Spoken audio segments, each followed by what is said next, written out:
Hi, everybody. Welcome to Talks Tamiya. I'm Craig. Thank you very much for joining us on the podcast today. I am joined yet again by the one and only Phil at Poor Boys RC. Phil, how are you doing? Hello, everyone. I'm great, and I've got a mustache. What a mustache Movember. that is. It's Movember. Yeah. Look at that. You can sweep a shop floor with that bad boy. Look at that. Not bad, right? And we are also joined by the one and only Mark Bryan. Mark, how are you doing? No mustache. No mustache, no beard, plain face. Sorry, guys, to disappoint, but thanks for having me anyway. You Always a look great. pleasure. So do you guys. And we've got the full goatee going on my left with the old Craig.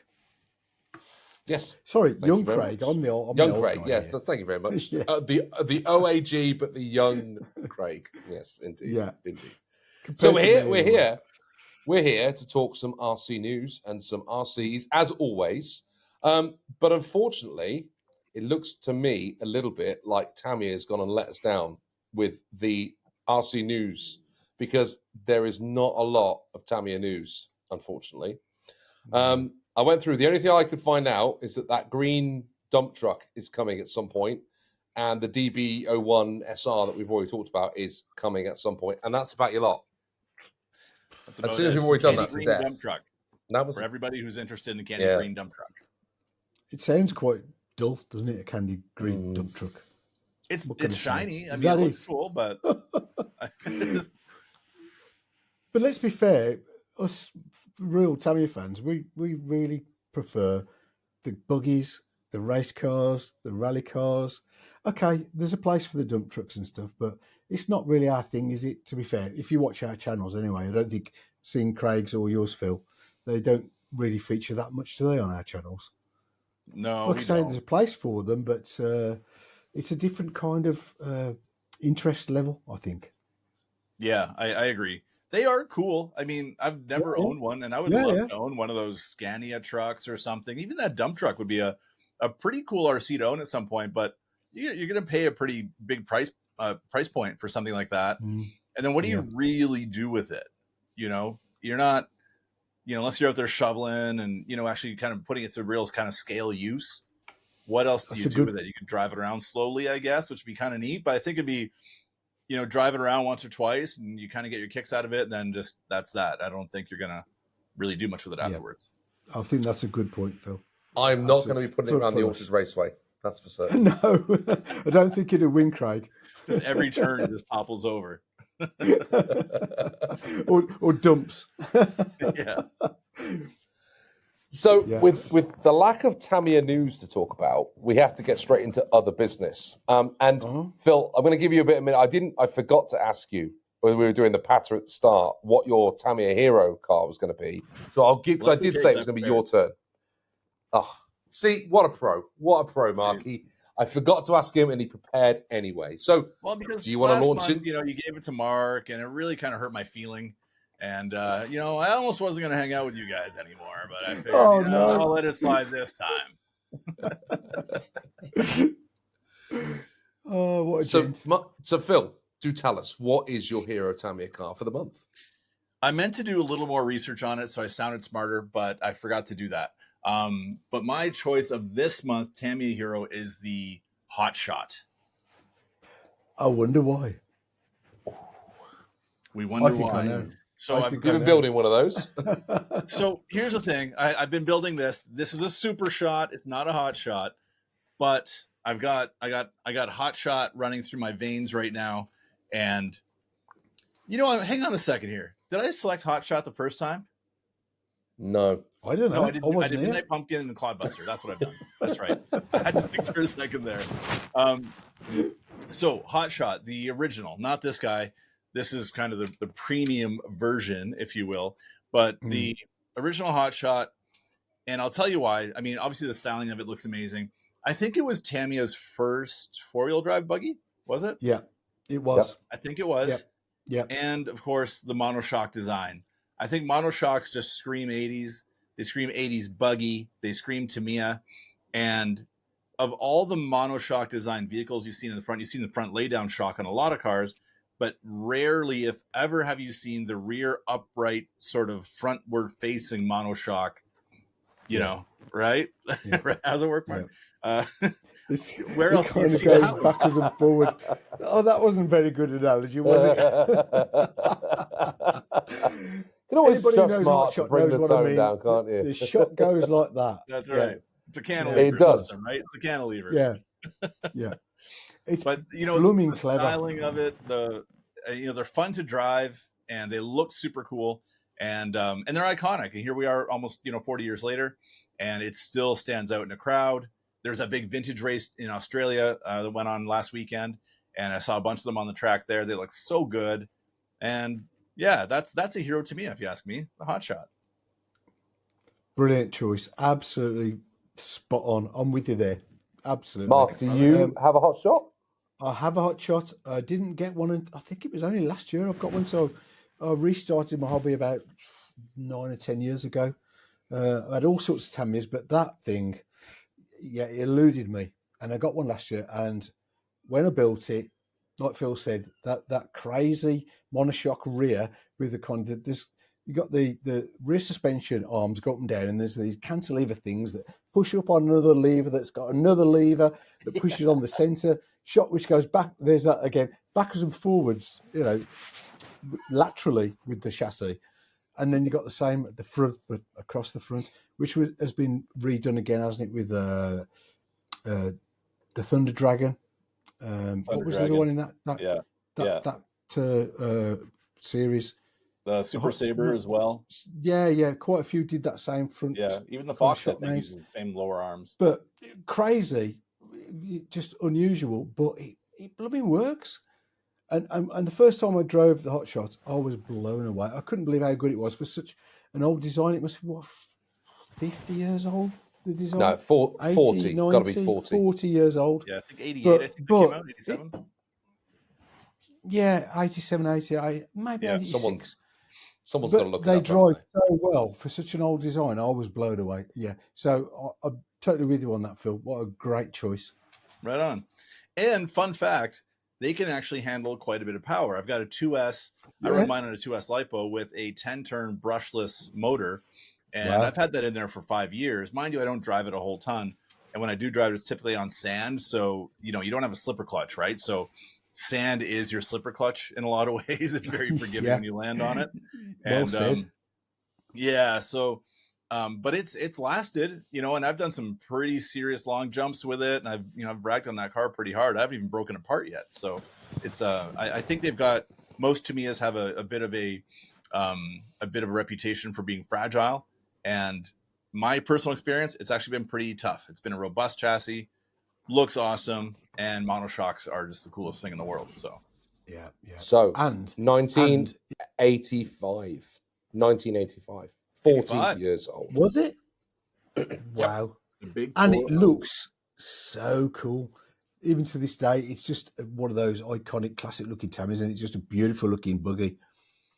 And Craig, do you remember when we did the SummerSlam with Dom and Rob? What won the four-wheel drive buggy class? I can't remember. It was Dom with the Hotshots. The Hotshot. It took out Rob's. Remember, it took out Rob's Super Avanti on the straight. He did. Yeah. It just drove straight through the Super Avanti. So, that says a lot for the old design, doesn't it? Now, what I will say with the Hotshot, because I idolised that car as a boy growing up. There was the one RC that I wanted. I circled it in every Tamiya catalogue that came out. I never got it, but it was the one I wanted. And we were so desperate for a Hotshot when I got the Raider, and then Dad bought like this beat up Grasshopper, and it came with a body, and we sprayed it red, and we found some old Hotshot stickers, and we put it all over it and pretended that this Grasshopper was a Hotshot. That's how desperate we were for one. I've seen that video. Of yours, Craig, and that always makes me smile. I could tell how much you desperately wanted that Hotshot, and you did everything you could to make another car look like a Hotshot. I totally get that. Mate.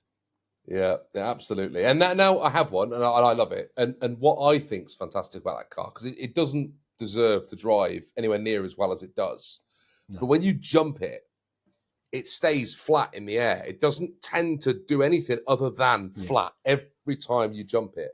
It must be the weight disproportion of it or something about the way it's been designed. But it is, I just find it's always flat. It's not the fastest, but it's so satisfying to jump and drive. Yeah. Totally and agree. I love the adjustable preload collar that's on each shock, right? So as opposed to like what we see today with preload collars, just like a soft plastic clip, it's integrated. It's kind of part of the shock. It's got like a 3 or 4 level step down to it, where you can adjust your preload, and the collar's just always on there, and it's kind of puts more and more tension on the spring. It's fun. It's a cool setup, and you just don't really see a whole lot of that anymore.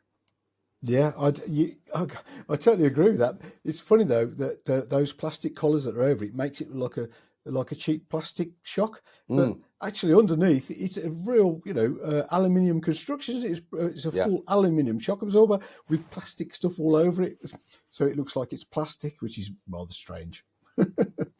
There's a lot of similarities. You mentioned it, Phil, a minute ago about between the Hotshot and the Fox, which came out about a year later, I think. Have either of you two got a Fox or built a Fox? I've heard a lot of problems about Foxes, to be honest. I don't know about you, Phil. I've got one there somewhere. Where are you? It should be right behind me. Oh, you should be able to tell me the answer to that then. Where are you? Where the heck? I've heard of lost his Fox. A few problems with the drivetrain and so on. It's over there. Don't know. Oh, my big wig. I do have one. Have you had any problems with it, Phil? No, you know what? I think I've only driven it twice. So it's very low miles, but I did put a super stock BZ motor in it. I made one of my first running videos like years ago. I made on YouTube with it. That wasn't a good video. Don't watch it. There's one really good shot. I remember one good shot. It's like 8 minutes of nonsense for one good shot. So it's worthwhile. Totally. But no, you know what though? The only thing that bugged me about it is that on the Fox is that if you're looking at it from behind, the body tends to kind of sit up like this. So the if there were a passenger, if you're in North America and there were a passenger, let's say the right side of the vehicle, the right side of the body sits up like this. And that's where the motor wires go. And I've done everything to, tuck away the motor wires, and there's only the 2 body posts. And no matter what I do, it's always leaning like this, and it drives me absolutely insane. That's my beef with the Fox. Well, let me tell you my beef with the Hotshot, because we've loved on it, and it is lovely. But I'll tell you what's really frustrating. If anything goes wrong inside that tiny little electronics box, getting in there to sort it out is such a pain in the backside. Yeah, it's not fun. There's some screws to be undone. Yeah. Back in the day, we must have all had daintier fingers to get in there and be able to undo the various bits and pieces that are in there. Like if you need to reprogram your ESC, which is in that box, you just forget it. Forget it. Write it off. Yeah. Keep it simple. Keep a simple ESC in there. Keep it switched on, so as soon as your battery plugs in, it's on. That's what I've done with all of mine, and then you're good to go. To be fair, it's a little bit the same as the XV01, because that's got that kind of screw down cover. It's not quite as bad as the Hotshot, but very similar. I've left a receiver and an ESC, and I've never touched them since. I normally swap them between all my cars to keep the price down, keep the cost down. But those 2 cars, they're screwed in. And that's quite unusual, isn't it, these days? Yeah. For that exact reason, Mark, that people want to be able to swap the electronics out and change things around. Yeah. Okay. Phil, that is an excellent choice. Excellent choice. I've got one final question on the Hotshot, though. Is the Hotshot the best car in that series of RC buggies? I don't think so. I think as the Hotshots evolved, and I think we have to be specific, because I guess there's a larger kind of Hotshot family, which would include the Hotshot, Hotshot 2, and the Super Shot. But then it would also span out to like the Super Sabre, Boomerang, and Big Wig, right? I believe they're technically part of that family. So if we're just going to look at the 3, the Hotshot 1, 2, and Super Shot, I think they evolved. I mean, the clear thing you can see is the evolution of the suspension mechanics. You go from monoshock to front monoshock to rear shocks that stand up to the Super Shot, which has 4 I mean, all vehicles are four-wheel independent suspension, but the Super Shot has one shock per tire, or 4 shocks in total, which I think would make it the best performer of the 3, just based off suspension geometry. I think it would handle the best, but I haven't driven all 3 in any kind of a comparative way to really, sway my decision or put any more value or thought into that decision, other than just simply looking at the suspension mechanics of it. Yeah. I've driven a Super Shot for a very small amount of time, and it is a better handling car, absolutely, because it's got that more advanced suspension system. But for me, I think I would still pick up the Hotshot over the Super Shot. And that's just me. Not because it's better in any way, but because for me it is the iconicness of that particular chassis that would win me over every time, regardless of, because if you're going for a performing car, you wouldn't be picking one of that family at all. You'd pick something else. So it's almost irrelevant how it drives. It's about how it looks with that one for me. And that's all. That's all I care about with that one. It's just how good that Hotshot looks. Very good point. But one thing I'm going to have to go back to the Super Shot one final time. And for those of you watching at home, this wonderful machine, I just finished this the other day.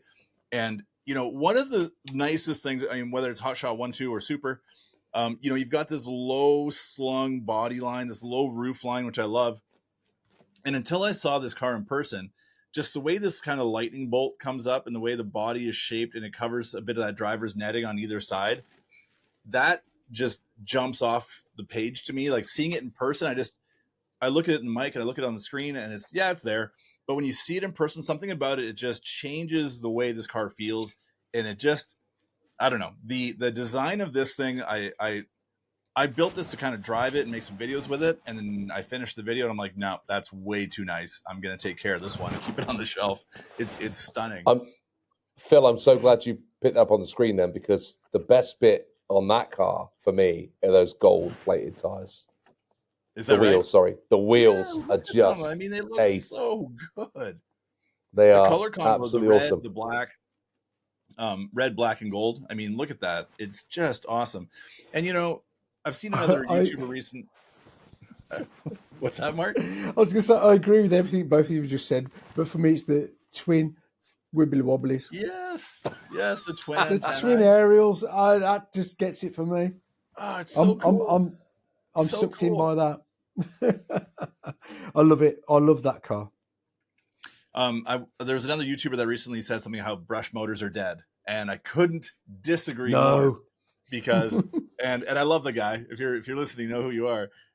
But look, you got that GT tuned motor in there and that nice shiny end bell. Come on, this is artwork. This is so beautiful.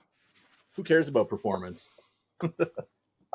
Yeah. Do you know that brings me on to something, because I think there is a gap in the market for somebody to bring out some really nice designed classic brushed motors to sell to enthusiasts like us that are not just, cheap manufactured out somewhere. They are someone properly designs them to be beautifully artworked and designed and functioning brushed motors for the modern market. I think that'd be an absolute slam dunk.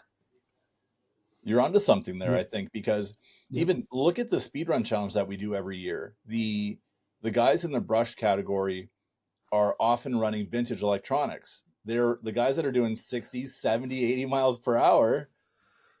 Not you, Mark. But we've got guys going crazy fast. Yeah, I managed 45, which not bad on modern brush motors, but like Phil just said, they are not a patch on what there was back in the 70s and 80s. The quality of the materials, the magnets are not strong enough. They're just nowhere near what they used to have back in the day. That's for sure. I would agree with you, Mark. And it's unfortunate because, I've been to that Club 380 racing, and we get a Tamiya Sport Tube 380 motor that plugs in to that. And there's a set of guys out in Japan who have started producing some 380 motors with the artwork on them, and they're all slightly different. They all have different timing and different stuff. And they're beautiful because they're designed to be beautiful. The decal on it and everything they've done about it is just fantastic. And Phil, I think you're onto something. You cut out a little bit then as you were mid-flow, and I think you're onto something. There is a gap in the market for someone to bring back the brushed motor for speed run challenges, for just enthusiasts to get hold of it and do something different. Phil, you were talking about the guys that have been using those old brush motors and how difficult they are to find these days. That's right. Yeah, sorry about that, guys. My internet just froze up. But that's what the guys are using. They're using fast, old, 6-turn, 8-turn, 10-turn brushed motors from back in the day, plus limitless ESCs, also from back in the day. And these guys are going ridiculously fast. So, this is antiquated technology, but there is a certain charm to it. And, newer isn't always better, right? I mean, I'm also the guy that drives old crappy cars all the time, but still, it's it's you don't have to have brushless to have the most fun. Brushed is also very fun, looks super cool, and there's something satisfying about maintaining a motor. Like I think brushless motors, when they crap the bed, you throw them out. A brush motor, you take it apart, you clean your commutator, you get the motor spray and you clean all the gunk out of there. And servicing was kind of part of what we did growing up, and I think there's an enjoyment level to that. Absolutely agree with it. So maybe we found a niche in the market here. Maybe the three of us should go into business and design a poor boys Brian OAG brushed motor line. Yeah, I think you're right. Yeah, but for the old cruiser and the speed runner. Yeah. But what I've seen at the moment, from what my experience is, I've always strayed away from the Tamiya brush motor, especially the more upmarket, more expensive ones. And I recently got a TZ, and I've got to say, I wished I'd have spent my money a bit earlier on those motors, because I was absolutely amazed by how good they are. I think that those Tamiya TZ, RZ, what's the other one, Phil? BZ. They're 30 to 40 pounds UK over here, which is quite a lot of money. But having said that, they're almost the same power as some of the brushless motors I've got. And you've got to remember, if you get a brushless motor, you've got to get a brushless ESC, which again is lots and lots of money. So if you're not running the motor that often, it's actually not a bad buy at all for the performance. Like I say, I was getting like 34 mile an hour, I think I got out of my Super Astute with the TZ motor, which is quite amazing. So and brush motors on them is beautiful as well. Alive and kicking. Yeah, definitely. The Superstock BZ, I think, is such a sweet spot motor for two-wheel drive Tamiya monster trucks. I put one in my Monster Beetle, and I have one in my Pumpkin for a little while, and it is just this awesome medley of torque and speed, and it just hauls, man, and it works so well, and it doesn't get hot. It's never stressed out. It's just like another day at the shop. You know what I mean? And it just goes and goes. And it looks so nice. It's got the blue stickers on it and the blue end bell and everything. And just it's a work of art. It's I can't say enough good things about the Superstock BZ. And they label it as a 23 turn, which, I mean, like to your point, Mark, I mean, it feels faster, more powerful than a 17 turn to me. Yeah. I ran those HPI Firebolts. I think they were a 15 turn, and a Superstock BZ 23 feels like that. Yeah. I've tried a Firebolt. I think I had a Firebolt. Rob had one of those in his XV1 against. I had an 18 turn Absima, and the Firebolt was loads slower with the 15 turn. You'd think it'd be faster than an 18 turn. So I'm with you. I think those old retro Tamiya motors. I know there's a lot of fans of them out there, and I can see why. So there you go. We've gone from Hotshot to brushed motors to, we've done it all there. That is, Phil, great choice, great conversation. And we have a business idea that we need to put into action, unless someone now listens to this and beats us to it, of course. But hey, so is life, right? So is life. So that talks about our hero cars. Now, there was this show in Japan, and Tamiya went along, and there was a lot of other awesome. Look, Phil, you did a great video covering all the different awesome stuff that was at that show. And if you're listening to this and you haven't checked out Phil's video, go and do so. That was a really good video. But I was really left quite disappointed about how little Tamiya brought to the table at that show. And it got me thinking, because when I was asking what did people think was going to be at that show, someone said to me, TTO3. And we did not see a TTO3 there. And it got me thinking that if the Tamiya was to do a TTO3, what do we think it would be like? And what would be our wishes and hopes for a TTO3? Who would like to go first? Take it, Mark. Mark is rubbing his hands. Okay, yeah. I'm with you on this, Craig. Yeah, a lot of people, I know a lot of people were expecting, and probably a lot more people were hoping for a TTO3. And the way I look at it is that they started with the TTO1 as an entry-level four-wheel drive kind of cheap basher, if you can call it a Tamiya a basher, I suppose you can.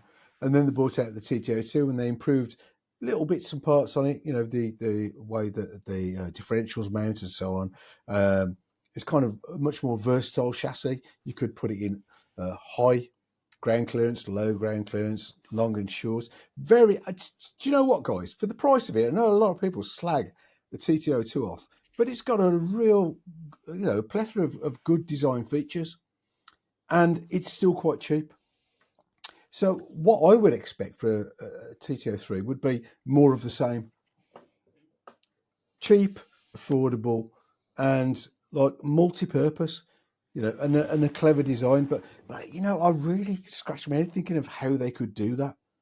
That's why I think they haven't brought one out. Maybe they don't know what to do next. What do you think? Phil, you got any comment before I go? Go for it. Suppose of that one. I've been yakking. You go. You got an idea, bro? So, I can see it. Well, I have, because I think what would make that chassis better is I'd like to get away with that horrible bit at the front, Mark, that you super glue in, you fill it in, the crosshatch stuff at the front where the stones jam up. The webbing. They lock up the steering. That just annoys me, right? Absolutely. I think they could go with a slipper clutch somewhere at the back. Yep. Could.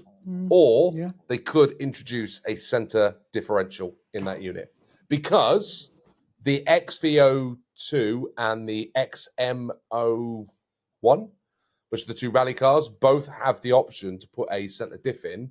And I think if they could find a cheap way of doing that for the TT03, that would add something different that I think would be quite unique. Very good point, mate. I like that. Very good point. Yeah. That's why I'm here. You see, every now and then I come up with something useful. More than just a pretty face. Absolutely. So what are your thoughts on that? Center diff on the TTO2 or TTO3? I think that's a realistic expectation. Mark and I were talking about this off line a few minutes ago. And in my opinion, what else are you going to do? The TTO1 and TTO2 are what's the difference? There's not a whole lot going on there. Yeah. And on top of that, if you ask me, I think a TTO1 is still better out of the box. I've driven both out of the box, and I can more easily drive a TTO1 out of the box than I can a TTO2, other than having to kind of Dremel out those little, you know, where the battery tray goes to fit a lipo. Because to me, it's still, I guess the TTO2 better accommodated a lipo. So as long as the TTO3 is designed to fit a proper modern battery, which is important to say, because we still get Tamiyas that come out that are designed to fit, you know, nickel metal hydride stick packs, which, let's face it, like they're just very few people run those anymore. And if you want to, sure, go ahead. But I would say let the battery tray be designed for the majority of people running lipos. Yeah, that's a fair comment. Yeah. What's that? You have a comment? I just said that's a fair comment. Yeah, because fair comment. Okay.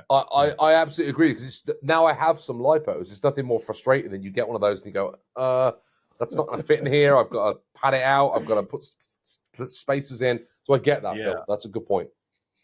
And then the other thing was a slipper clutch, or I'm sorry, a center diff. That's what I think would be just a real nice next step up in terms of how that car could handle.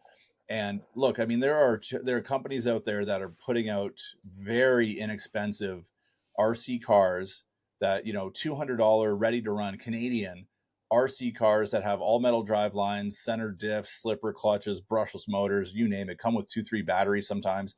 So I don't know how Tamiya's business model works in terms of how they're pricing, what their margins need to be in order for them to put something to market. Because it seems like as soon as they put a few little upgrades in a more of a basic chassis, the price increases 2 to 3-fold, which is curious to me. But come on, throw us a bone. Give us a center diff, possibly a slipper. I think I'd prefer a center diff myself. And then just some more tunability. You know, I mean, there's already lots of tunability. To Mark's point earlier, being able to, you know, go from rally spec to road spec, I think that would be important to make sure they can maintain and keep that, so we can have that versatility on the chassis. And I don't know, maybe some more cool licensed bodies. I mean, they're home run in that. The licensed bodies from Tamiya are outstanding. But yeah, more of the same. But just give us something like that center diff, and I guess slop reduction too. Slop, I think from TTO1 to TTO2, I think we increased in slop. And then from there to BTO1, MBO1, they dialed that up to 11 again, didn't they? That's slop level 11. Just throw in a few bushings, guys, a few shims, I should say. That's all we need. Yeah. We you know, they'd cost a few pence, wouldn't they, for them to throw in? Honestly, throw them in there. I mean, they're testing it. They built it. They designed it. You're doing the R&D on it. You're doing the testing. They know. Like, this thing does not drive straight. Hopefully no one notices. They know. One last thing I would say is, from my experience with it, I'm not sure, I've not got much experience with the TTO1, Phil, but TTO2 definitely, once you start ramping up the power just even a little bit, oh my gosh, the torque steer. You must have felt that as well. You start and it just turns left.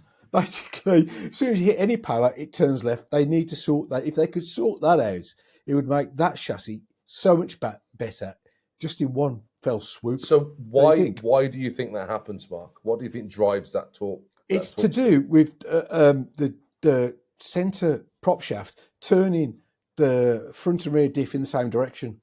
It's torque steer because they're both turning the same way, and it just veers the car off. As it's turned, it actually turns to the left, and the car turns to the left because of that torque from the motor. So is that just because the teeth are the opposite way around? If the teeth were a different way around, would it drive it in different directions then? Yeah, they need to be out. If you could, like you said, Phil said, if you put a center diff in and they would counter rotate, that would cancel out that torque reaction. Am I right? Am I talking rubbish? Yeah, 100%. No, it makes a lot of sense to me. Yeah. Yeah, I mean, so it's because you're driving it all in the same direction. It veers to the direction that the motor's turning, or the prop shaft turning. So if you counter rotate them, that's gone, and it'll go in a straight line. So if they could do that if only that would be good enough, wouldn't it, Phil? I'm with you. Center diff, counter rotating props, jobs are good. And TTO3, thank you very much. Switch up the design a bit too, right? Because the we've just solved it for Tamiya. Free Tamiya marketing right here. Go on, Phil.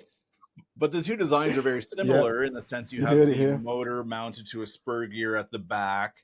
So if you could have that center diff and pull that motor forward a little bit, that would change the entire layout of the car. That would really make it feel like a whole new car.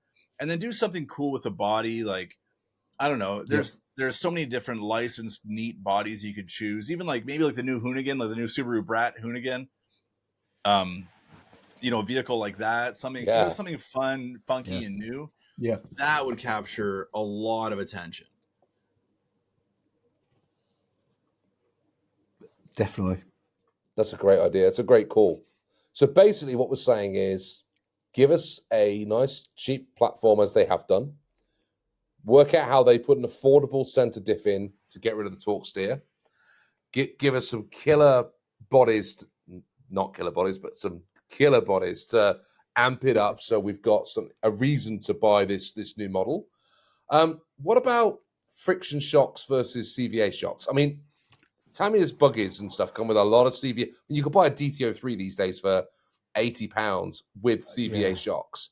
I don't think there's any excuse not to have some mini CVAs on a TTO, whatever, TTO3. Do you?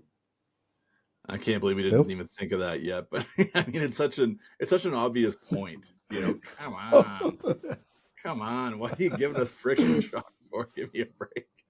You know, because what happens to 90% of those? Cost? They end up just. Well, those mini CVAs only come in sets of 2, don't they? And I want to say that they probably charge somewhere between £20 and £25 for a set of 2. So that's a £50 hop up if you want to put CVA shocks on it. You know, but I don't pay that to put CVA shocks on my DTO3. I think you can, Craig. I'm pretty sure I've bought a set of 4 for about 25 quid. I'm not sure if it's super minis or the minis, but I'm sure you can get them. Or maybe it's the set without, I think it might be the set without the springs. It's a set of 4, but not the springs. But having said that, I just want to go back quickly for what we're saying about the, I call them pogo sticks, the standard thing that come with them. They call them friction shocks, which is a lie because there's no friction whatsoever, as you guys both know. But I did have a first run of my TTO2 Porsche, or sorry for the purists, I should say Porsche 911. And on the road, on a smooth road, actually, guys, it was okay. I had to eat my words a little bit. I was quite, you know what? That's actually quite fun as it is. But if you're going anywhere near off-road, you've got to have oil shocks. That's just a no-brainer. I'm with you on that, guys. But just to say that on road, actually, if it's smooth, you can just about get away with it. But I still don't like them. No. No to friction shocks, or no friction shocks in my cases. I would say. Well, so it makes you wonder how we are pretty. Sorry, Craig. Go ahead. Oh. No, you go for it. Go for it. I'm gonna start raising my hand more. Raise my virtual hand. It's here. I'll do it. We've got the delay. There we go. There we go. But you know what I was gonna say is, it sort of begs the question to me, like how are all these other companies producing inexpensive RC cars that are so well equipped, aluminum oil filled shocks, multiple batteries, chargers, you know, sometimes 2 bodies, you know, all steel driveline, you know, every upgrade you could imagine for a low price point, let's say $180 to $200 Canadian, versus did you guys hear me? I think I'm frozen again. I am frozen again. Keep going, Phil. You sound like a robot, but I can just about hear you. Okay. Sorry, guys. Mike, I looked like I froze for a second. Yeah. So how do they do it? You know, how do they do it for such a low price point? And then Tamiya, we're talking about just keep taking talking. a TTO2, giving us some oil shocks and a center diff, and for some reason I'm thinking it's going to be $300. But in reality, why would it be more than, you know, I'm saying maybe an extra $20 on the final sticker price, $25 on the final sticker price? Yeah. Which would be fair. It would be fair to pay. Everybody would pay it. Yep. No one's going to balk at that. And bearings, of course. Bearings. Put bearings in there, not bushings. Yeah. They didn't put bearings in the DTO4, did they? When they released that came with bushings. So, you know, I think there's a debate there. I mean, Tamiya just don't like putting those in the cars unless they're a premium kit, really. But I agree with everything else, and it wouldn't be unrealistic to bring a TTO3 in at a slightly higher price point because they're probably still going to want to sell the TTO2 and maybe the TTO. Well, the TTO1 they still put on the racing truck, don't they? And that has a race series that goes with that, so they're going to want to still make that kit. So yeah, I think there might be a room in the market for something different, and I think people would appreciate it. I love some of the bodies, but I'm just sick of buying them on a TTO2. So I think we all agree TTO3. If we're going to do it, Tamiya, give us a little something extra, a bit of something sweet, and don't mind paying a little bit more. but let's make it a little bit. Let's make it worth the upgrade. Yeah, good. Yeah, So absolutely. I was looking through other RC car news because we always have a segment on other RC car news, and I'm a little out of touch with what's been going on, so you have to excuse me. But there was something that I did notice the other day, and that was someone, Traxxas, I think it was, doing an RS200 like rally car thing. Have you guys seen that? Saw that. Yes, looks. I think I've seen cool. a snippet of it. Yeah. Looked cool Yeah. until I realized that it was a mini. Now there was some and debate about priced whether it was going to be as though it wasn't a 1/10 mini. or. Yeah, because in the video, the Yeah. promotional video, It was quite expensive. that's right. In the promotional video, it does not. At least it didn't look like a mini to me. There's a point in which a fella, you just see his arm come down, and he changes the battery from a 2S to a 3S, and it looked like a 10 scale rally car to me.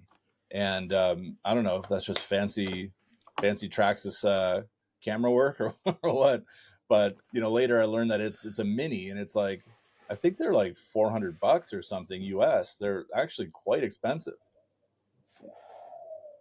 Wow. Cool Didn't car. They do just was so the same, expensive. they do a Lancia Delta on the same mini as well. Was that right, Phil? I don't know. Did they do the RS200 and the Delta? I think I saw that RS200, and that's a rare rally car to see these days in real life or even in reproduction in like a model car. Funnily enough, I had one of those with my friend Rob. I raced him round the local park. He's got one of those RS200s on a crazy chassis. But yeah, I haven't seen that body, that RS200 body, for a long, long time. It is a beautiful thing, and it is a classic.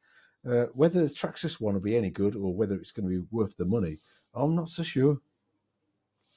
So it says here on my screen, and I am frantically trying to share my screen. It's 1/16 scale, and it is $630 Canadian, which, man, $630 Canadian. What for a 1/16 scale?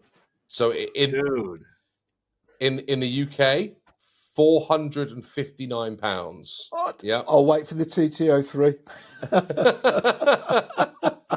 till hell freezes over. Yeah, it doesn't say the scale. I mean, that does come. It does come with a receiver, transmitter, 2S lipo, USB-C charger, clipless body. It's got stuff with it, but I mean, it's still £459 for a 1/16. No, that is a huge price point. I think if the market accepts that, that's just saying, hey guys, go ahead, charge us anything you want. Yeah, rip me off. I'm here. I've got loads of money to waste. If that had been 1/10, at that price, yeah, I think that would be okay. 1/16. Yeah, I agree. 1/16 is pretty small. Like it's that's I don't know. That's a crazy price point. And no doubt it's going to be awesome. It'll be a fun car. Absolutely be a fun car. Just it's just a lot of dough to cash out for something that's as small as it is. But everybody's wallet is finite, right? So most people's wallet is finite. So there's only so much fun money you've got after you take out everything in life. We guys get some money to spend on our hobbies. £459 on a 1/16 scale car is competing with an awful lot of other pulls on that £459. Yeah. And you've got to really want that RS200 because you like the car, you like the body, and you like the setup. To go for that over, say, I don't know, a Tamiya kit or what's the ones that you guys have done recently? You had that truck, that stadium truck, Phil. I'm losing myself here. Is it the Grom or the? Am I way off base with this? Stadium truck. Maybe the Groms are the smaller ones. Is that what you're referring to? The Armor Groms? What's the bigger one? Oh, yeah, the Armor. There's a bigger one. What's it? Thank you. Yeah. Well, that's so how much is that? I mean, I bought mine for, I think it was like $750 Canadian, and that's ready to run. It needed a battery though, no battery. So I mean, for $100 more, you can get a 7th scale extreme basher that is like, you know, if you've never driven one of those things before, like they are just, it's like, it's the most fun. It's so big and loud and powerful and fast and crazy. Did you just say 1/7 scale? Correct. Yeah. 1/7. Yeah. The Arma. Yeah. For $100 more than a 1/16. That's just, isn't that crazy? That's mental. That's mental. Yeah. Crazy. And it's Arma. It's not like it's some, you know, fly by night brand. It's a very quality. well-known brand. See, there's clearly some disconnect in the market because I'm on Model Sport here in the UK, and that has it advertised as a 1/10. That has it down as a 1/10 scale VXL 3S brushless power mini rally VXL. So that's what they're doing. Says so it's 1/10. They're putting 1/10 electronics in it, 1/10 scale differentials, 1/10 scale drive line, like they did with the Minimax. They're putting 10 scale components in a 16 scale platform. Yeah, so that's really confusing, isn't it? That is confusing. Yeah, and like the images are like, confusing. you know, 16 standard 16 scale diff, and here's our 10 scale diff. Okay, that's cool. That's seriously overbuilt. That's honestly pretty awesome. But it's still a monkey metal 10 scale diff. Like it's not, you know, I don't know. It's still too expensive. I don't want to jump on the bandwagon here, but we're talking about a 16th scale expensive car from Traxxas. I've had a lot of stuff sent to me. I hold my hands up from people like Hypergo, Rolalo, and their stuff. They're knocking out those 1/16 bashers with 3S brushless systems in them for just over £100, £100. Yeah. I don't know what that is Canadian, Phil, but you know, and it's like so much fun for your money, and I can't see how Traxxas could really compete with something like that that's coming out of China. I know it's controversial and like people moan about stuff coming out of China, but I've had the gear and I genuinely like the stuff. I've had fun with the stuff. They look cool. They go well. It's quite an argument, really, isn't it? It's a real good argument as well. Yeah, it's a really good point. It is. I know a lot of people moan about stuff from China, but in my book, I'm sorry, but I can't knock it. It's good stuff. I'll tell you what. I'll settle the argument. If Traxxas send me their RS200 car, and if someone else sends me another 1/16 car to compare, I'll happily put it to the test, and I'll happily give everyone my opinion. But I don't think I'm going to be spending that amount of money myself. Well, I'm happy. I hope Traxxas send you one because I'll quite happily lend you any of my 1/16 Chinese bashers, mate. You can have all of them to test, so you can tell Traxxas that, and they can put that in their pipe and smoke it. You are right, though. That's the only. Yeah, sorry, but I'm saying, Mark, you are 100% bang on because some of those MJX cars are incredible bang for the buck. Some of the Rolalo cars, incredible. DRC, who's I think MJX, Jetwood, they're all kind of coming out of the same plant. Amazing cars, and you can get 3 of them for the price of one of these Traxxas. So there's something to be said about that. Absolutely. So that was the only car that I picked up that was coming new. Do you guys got anything to throw into the mix there, or are we is that it at the minute? Well, there's the R word that has been thrown around here. We can't say much, but we can say that it exists. We just mentioned, I just mentioned that company. Phil's mentioned that company again. And like you said, we are bound by an agreement. But I think we are allowed to say, Phil, there's something coming out that I think people are going to be quite excited about. Hot scoop on Talks Tamiya. Look at that. We probably got a hot all we scoop. can say. Something is bubbling away in the background, and you heard it here first. Yep. You guys, you never disappoint me. You never leave me hanging. There's always a little nugget of information that you got. I love it. They've let a little bit out. I think I think it's known right now. If you were to hop online, you know that Rolalo is releasing another 10 scale rally car. Nice. And it's supposed to be the bee's knees. And Mark's got his, and I've got mine, and that's all we know about that. Official release date is November 21st, next 2 Fridays from now. But on November 14th, they're hosting a live stream event. Yeah. Where everyone's, go to Larlo's official website, or I'm sorry, official Facebook. Geez, I can't think today. Their official YouTube page. YouTube channel. Yeah. Go to their YouTube channel, Larlo's official YouTube channel, and they're going to have a live stream next Friday, the 14th. And that's when you're going to see all of the goodies on this bad boy. You're going to want to be there. Yeah, I agree with Phil. I've got mine. I've looked at it. I've got a big smile on my face, and it's definitely going to be worth checking out that live stream if you're interested in what they've got to offer. Wow. Yeah. There you go. You heard it here first. I don't have one. Saying them up. Just saying. I'm just saying. I haven't got one. Just saying. Okay. So, right, we are at the point where we need to talk about what's coming up on our channels. So, Mark, would you like to go first? What are you working on at the minute? I had a massive delivery this morning, completely out of the blue. I did a review on the FMS FS 124th scale crawler, and all of a sudden 3 more turned up today. So I'm going to be doing a bit more on that. They've got a release of their latest website, which is a brand new UK website, and they've got a new UK distributor. So I'll be working on that. There's the Rollo that's coming up, and I've still got that blooming Land Rover Bulldog build that I'm doing on the SCA 1E chassis. That is nice, man. That is nice. It is absolutely. It's a real pleasure to put together, but geez, guys, it's a lot of work. I'm struggling, and I've nearly got to the end of the chassis, and it's looking really, really good. It's absolutely beautiful. But that bodywork, I almost want to kind of put it in the shed and leave it till next year. It looks so complicated.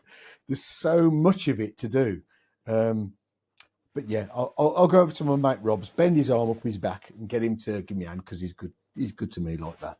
Yeah. So we'll get there with that, and I'm really looking forward to putting that over on the channel, because I think that's going to look really nice. And it's going to be a lovely thing to film, going over the Shires. I was going to say, Mark, the Shires, and I've been really impressed with Phil's the Shires video. I'm not just saying it. I'm not blowing smoke. That video today, was it today? Did it come out? I might have been a bit late, but yeah, the cinematography, music, everything. Go and watch Phil's video. Bloody brilliant. Make me blush. Yeah. No, mate, it's deserved. There's a lot of love going on here, isn't there? There's a lot of love going on. So, well, you know what? We're friends here, aren't we? And, you know, this community is what it's all about. Absolutely. Well said. Absolutely. I'm loving this time at the moment. So I'm really, the stuff on my channel, everything going on, the comments, everything. Yeah, it's really making my day. Really is. Anyway, so well Phil, said. What's going on? What's going on? Thanks, buddy. Yeah, I don't know. What have I got going on here? Happy to build that Hotshot. The Shire. Well, you know what's funny is because I did a poll on YouTube on the Facebook group, and I said whatever happened to running videos, and people said they want to see them, and I think there's a finite group of us that do, and a lot of people that don't, because I can get, I'm not the biggest channel, but a good performing video in a weekend, I can pull 3,000 views. And on my Arctos running video that I did, dedicated running video, I pulled maybe a third of that. So not everybody wants to watch them, but they're still the videos that I'm the most passionate about making. And now that I've actually learned a few things about making videos, I'm actually quite proud of that product that I'm putting out there. And I love watching those. I don't like watching myself on television, but I love watching my own running videos, because they're just fun. And then, trying to elevate that game by adding more storytelling, which is what I did in that last Arctos running video. There's a Losi micro T that was, in the description box, it's stranded, the weather's coming in, they can't get out, kind of thing. They've got to get rescued by this 6x6 Arctos recovery vehicle. And, as the music built up and the winch is coming out and the little Losi's being pulled up the mountainside, I mean, I lay it on, I make it as cheesy as I possibly can to make you guys laugh when you're watching this stuff and be like, it's so over the top, but that's all done with intent, and that's to make people smile and just enjoy it and have a little fun with the hobby. And some beautiful, I live in a beautiful place, so I'm very blessed to live where I live, so I can get these, really nice kind of backdrops everywhere and just tell some fun stories. So we're planning, my wife and I are actually planning to do some more of that together. I need her to help me with the next big running video that we're going to do. So that'll be fun. And other than that, it's kind of business as usual. I've got lots of new cars to review. Some I can tell you about, some I can't. First expert assembled Tamiya that I've ever seen is at the channel right now. We're raffling that off this month, which is pretty cool. So if you want to check out my raffle page, check that out. Midnight Pumpkin Expert Assembled Series, donated by BC Hobbies, who is the best. They've been helping us out quite a bit lately. So shout out to them. And we're just kind of grinding away, guys. I got a cool knockoff Tamiya little 4-wheel drive TT01 AliExpress special here that's going to be featured shortly on the channel as well. Cheap knockoff, but fully upgraded versus a Tamiya. I mean, it kind of rolls back to how this whole conversation started a while ago. It did. Anyway, lots brewing here at Poor Boys. What about you, Craig? So I've been very busy on multiple fronts, but I have had some time for some RC. And I've been slaving away getting some videos edited from the Orchard Raceway series, which I'm still plugging away at getting done. I've got all the voiceover. I've done all the video. I've got all the voiceover to now do with my lovely new microphone. So hopefully it'll be lovely. And I've been doing this this Raider conversion. I bought this this kit, this hot trick kit thing that I've been putting together. And I've got so far into that and realized that I need a whole bunch of extra hardware that I just don't have. So it's really fun. I hate it when you're doing an RC project. You get so far into it and you go, oh, I need that bit. I need this bit. I need this bit. And then I broke one of the arms and I needed to buy a new arm. And of course, getting one of those is next to impossible because you got to buy a donor car and then I found the arm and then I couldn't get this flipping C-hub, not the C-hub, what they call it, the back, the upright. Couldn't get the rear upright off it. And then I cracked that and I had to buy another up. And you know what it's like when you're buying vintage parts, you just, everything's an extra cost. And you're like, why am I doing this? This buggy is going to cost me a freaking fortune. Then I'm going to crash it into the bloody grass roller up on the Orchard Raceway and I'm going to kill myself. But it's a whole other story and I will get there with it, I'm sure. And I'll be very happy when it's finished. But it takes up space. You get it out, I start building it, and then something else comes up and I've got to put it all away again. It's just, I love the hobby, but I don't love that part of the hobby. Yeah, fair enough. I'm with you. The vintage stuff, especially, like, I'm not particularly keen on restoring RC cars. If I can find a vintage RC that doesn't need much restoration, I'm cool with that. But that's about it. Because, like you said, by the time, and I'm in Canada, I think in the UK, you guys have more access, and there seems to be more of a vibrant kind of vintage community out there. Whereas here, even Tamiya is kind of a redheaded stepchild, so to speak. There's not a lot of shops that carry Tamiya, let alone replacement parts. And vintage parts, don't even think about it, dude. Not happening. So, yeah. So I've got one final question, okay? And I'm dying to know, Phil, did you actually manage to get any Tamiya paint into Canada? No. Short answer is no. We did not. And shout out to the boys. There's some boys from the UK. There's boys from all over the world that have tried. And the last attempt was the most creative attempt and my favorite attempt. I won't name names, but the fella marked them as maracas. Because they're maracas. Because when you shake them, shake. So on the customs declaration, it says maracas. I mean, we've got aliases and maracas. We are the amount of BS that was applied, and like just hundreds of wasted dollars and so much effort. God bless you boys for trying. Honestly, you guys are the best. But a lot of laughs. I still can't believe that there's. I still can't believe there's not a friendly Tamiya enthusiast in Canada that just hasn't got a tin of that paint sat in their store cupboard. They go, oh, I'll just send this to Phil. I know he needs it. Come on, let's hook him up. You know what? One guy did that on Facebook Marketplace. A guy sends me a link, and a guy's selling a buttload of paint, and he started a small hobby store. It went under. Never even heard of him. And he's over on the mainland. He's about maybe like a 10-hour drive from me, which I'm not going to drive for the paint. So I just said, hey, I need those 2 colors. Please send me those. And he's like, no, I want to sell everything. I want one big shot. And he was offering the paint at cost or even less than cost. But it was like $500 worth of paint that, I don't need 5 PS4s. What the hell am I going to do? I'm not a hobby store. I don't want to inventory to me a paint for the rest of my life. I'm sure it's got a shelf life to some extent too, So thanks, but it's just not happening. So I'm going to use my On Point paint. My body is here. It has been washed and prepped and cut, and I'm going to use what I have, and I'm going to stay positive, and it's going to look great, and that'll be that. Good man. Well, I'm sorry I asked, but a great story, and well done to the RC community for trying to hook Phil up. So, honestly, and on that note, legends. Yeah. And on that note, we've hit the end of our time. Gentlemen, thank you very much, as always, for joining me. If you have not checked out Mark or Phil's channels, please do so. I will put some links in the video description and the podcast description. I'm sure anyone listening to this knows their channel, but if you haven't, make sure you check the guys out. Mark, thank you very much. Always a pleasure, Phil, mate. Anytime. Thank you very much.